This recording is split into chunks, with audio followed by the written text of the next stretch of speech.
Hello everyone, my name is Princy Sharma from Bright Stars। बच्चों, हमने अपने पिछले वीडियो में पढ़ा था कि एक सीड से किस तरह से एक प्लांट ग्रो करता है। ठीक है, अब हम प्लांट और किन तरीक़ों से ग्रो करते हैं उनके बारे में पढ़ेंगे।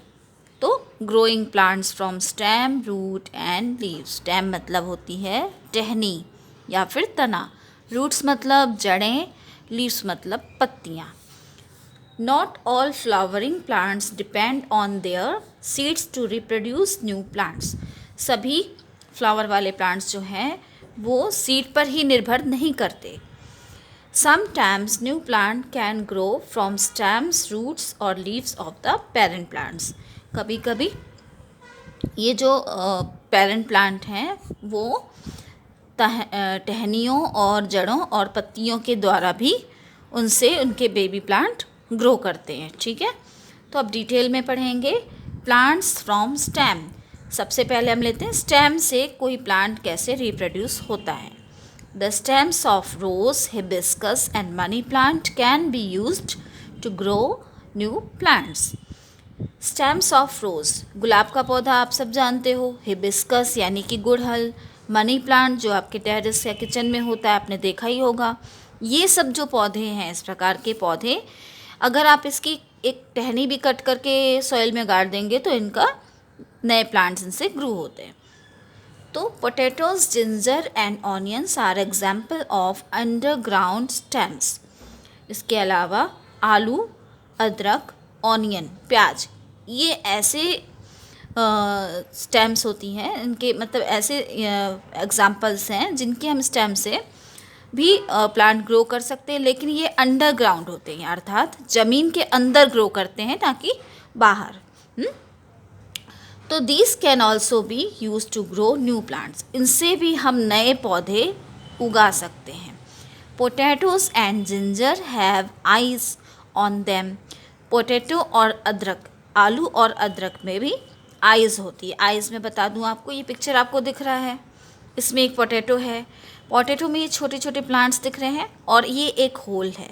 इसी होल से जो पोटैटोज जब निकलते हैं, ये छोटे छोटे प्लांट्स निकलते हैं, तो इस होल को हम आई कहते हैं। ठीक है, आलू जब रखे रखे काफ़ी टाइम हो जाता है तो आप अपने किचन में अगर देखो कोई पुराना आलू पड़ा हो तो आपको भी इसी तरह की आइज़ उसके अंदर दिखाई देगी। ठीक है, ये इस आइस से ही ये छोटे प्लांट डेवलप होना शुरू हो जाते हैं। ओके, तो if we cut a piece of potato having an eye on it and put this piece in soil, a new potato plant will grow out of this piece. अगर आप ऐसा एक आलू लो जिसमें ऑलरेडी ये आइज़ हों और ये छोटे छोटे प्लांट्स उगना शुरू हो चुके हों, और आप उनको 2 पीस में कट करिए। अगर आप उसको 2 पीस में कट करके मिट्टी में गाड़ देते हैं तो कुछ समय बाद आप देखेंगे कि एक छोटा पौधा जन्म ले रहा है, वो होगा पोटैटो प्लांट। ठीक है, तो ये आपको स्टेम से किस प्रकार एक प्लांट ग्रो करता है ये समझ में आ गया। अब ये 2 पिक्चर्स दी हैं जिसमें एक बता रहा है stem cutting gives rise to a new plant. Stem से किस प्रकार से नया प्लांट ग्रो कर रहा है, ये देखिए, ये स्टेम लगा दी गई है मिट्टी में कट करके और उससे नया प्लांट ग्रो कर रहा है। ये पोटैटो के बारे में। ठीक है, अब इसकी एक एक्टिविटी, रिलेटेड एक्टिविटी दी गई है जिसको आप अगर प्रैक्टिकली घर पे करेंगे तो आपको इसका एग्जाम्पल मिलेगा कि किस प्रकार एक पोटैटो से जिसमें ऑलरेडी आइज हों उससे नए प्लांट को हम राइज कर सकते हैं। चलिए एक नज़र एक्टिविटी पे देख लेते हैं। Objective, to grow a new plant from a stem. Stem से एक नया प्लांट कैसे ग्रो करता है। तो मटेरियल नीडेड, हमें क्या चाहिए होगा, एक पोटैटो चाहिए, एक आलू, एक बॉटल चाहिए, एक टूथपिक एक स्टिक होती है ना, नाइफ, चाकू, वाटर, पानी, सॉइल, मिट्टी, ये हमें मटेरियल चाहिए है। अब स्टेप्स क्या क्या है। फर्स्ट, टेक अ पोटैटो, एक आलू लो, soak it in a bottle filled with water with the help of toothpicks। एक आलू लिया आपने, अब उसको टूथपिक गड़ा के उसको पकड़ लिया। ठीक है, पानी भरा, आपने बोतल में पानी भरा सबसे पहले और आलू में टूथपिक लगाया, फिर क्या करना है, keep the lower half of the potato immersed in water. Potato का जो निचला हिस्सा है आपने ऊपर से उसको टूथपिक से पकड़ा हुआ है, ठीक है, और नीचे का जो हिस्सा नीचे है उसको हम बॉटल में जो पानी है उसमें हाफ पोर्शन जो नीचे का हिस्सा उसको डुबो के रखना है, ठीक है, पानी में डूबा रहे। आफ्टर फ्यू डेज, कुछ समय बाद, cut the potato into many parts such that each part has a but. कुछ समय बाद या कुछ दिन बाद कट द पोटैटो को हम कट करेंगे कई हिस्सों में, ठीक है, 4-5 हिस्सों में हम उसको कट करेंगे जिसमें ऑलरेडी बड हो, ठीक है, बड आ गई होंगी। तो take one part of this potato with bud and sow it in damp soil and water it every day. अब एक हर हिस्से को आपने जो कट किया है उसको लीजिए और मिट्टी के अंदर गाड़ दीजिए और एवरी डे उसमें वाटरिंग करना है, पानी डालते रहना है। फिर आप ऑब्जर्व क्या करोगे, क्या ऑब्जर्वेशन होगा, after few days the sown piece of potato grows into a new plant. कुछ दिनों बाद जो आपका बोया हुआ आलू था वो एक छोटे से बेबी प्लांट में कन्वर्ट हो चुका होगा, ठीक है। तो ये एक्टिविटी आपको अगर आप प्रैक्टिकल कर सको तो घर पे आप ज़रूर ट्राई करिए, आपको बहुत अच्छे से समझ में आ जाएगा कि किस प्रकार से एक प्लांट बेबी प्लांट ग्रो करता है, ठीक है। नेक्स्ट पेज पे आते हैं।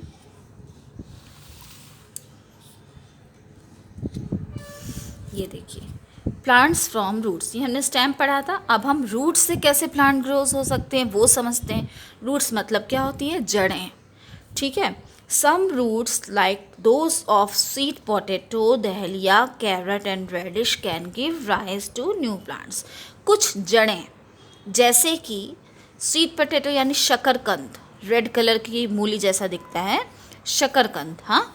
डहलिया, कैरेट क्या है, गाजर है, रेडिश मूली है, ये भी जन्म दे सकते हैं नए पौधे को। लेकिन कैसे दे सकते हैं, if we cut the top portion of a carrot and plant it in the ground, new plant will grow from it, ठीक है। अगर हम एक गाजर लें, अब उसका अपर पोर्शन कट कर दें और उसको मिट्टी में ऐसे ही गाड़ दीजिए, ठीक है, और उसमें वाटरिंग करते रहिए।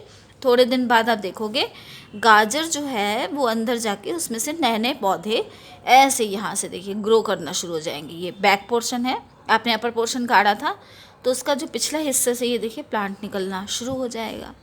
तो इस प्रकार से जड़ों से भी नया पौधा उगाया जा सकता है। तो ये तरीका भी हो गया। अब पत्तियों से कैसे नए पौधे उग सकते हैं वो समझिए। Sometimes new plants can grow from leaves, कभी कभी जो पौधे हैं पत्तियों से भी निकलते हैं। तो उसका एग्जाम्पल इन्होंने दिया है ब्रायोफिलम लीफ, इसको कहते हैं ब्रायोफिलम लीफ क्योंकि ये पत्तियों से ग्रो करता है।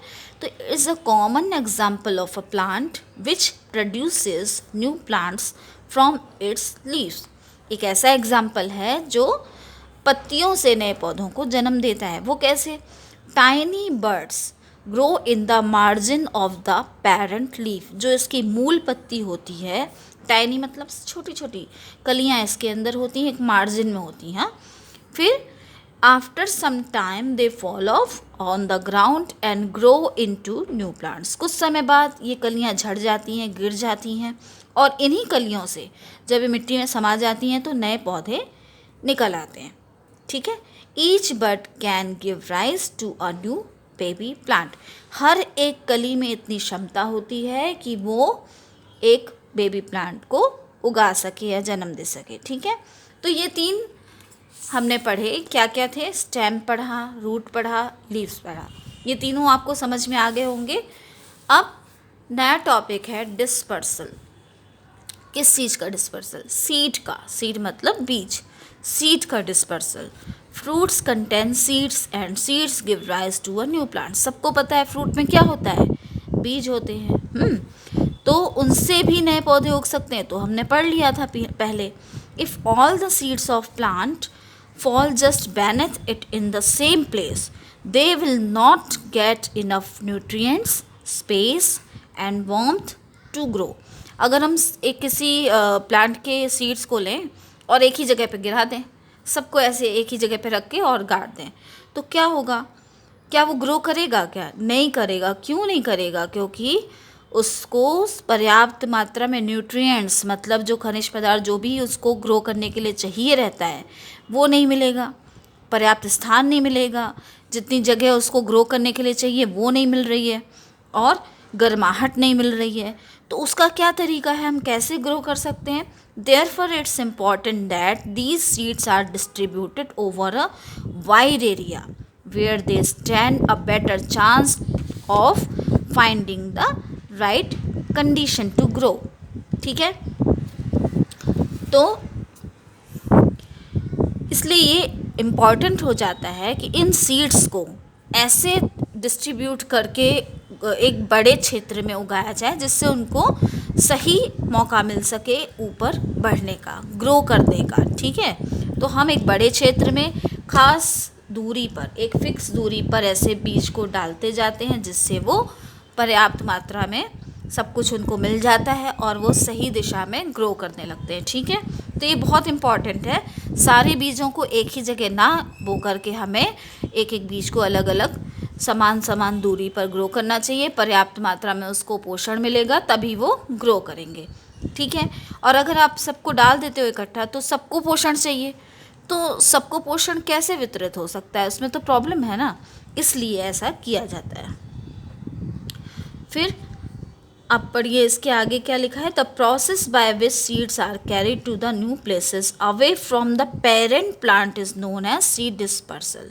ऐसी एक प्रक्रिया जिसमें एक मूल, पेरेंट यानी मूल प्लांट के सीड को उससे दूर ले जाया जाता है, तो हम उसको कहते हैं सीड का डिस्पर्सल होना। डिस्पर्सल का क्या मतलब है? स्कैटरिंग और डिस्ट्रीब्यूशन, वितरण होना, बिखराव होना, इसको कहते हैं डिस्पर्सल। तो इस वीडियो में हमने अभी इतना ही पढ़ा। अब different ways of seed dispersal को मैं अपने नेक्स्ट वीडियो में एक्सप्लेन करूँगी। ठीक है बच्चों, तो अगर आपको कोई भी तरह की प्रॉब्लम आती है, समझने में कोई क्वेश्चन है, तो आप मेरे कमेंट बॉक्स पे जाकर मुझसे क्वेश्चन कर सकते हैं। मैं आपके हर एक क्वेश्चन का जवाब दूंगी। ठीक है, और अगर आपको मेरा वीडियो पसंद आए तो आप उसको लाइक कीजिए, सब्सक्राइब कीजिए और बेल आइकन को दबाना ना भूलिए। तब तक के लिए बाय बच्चों।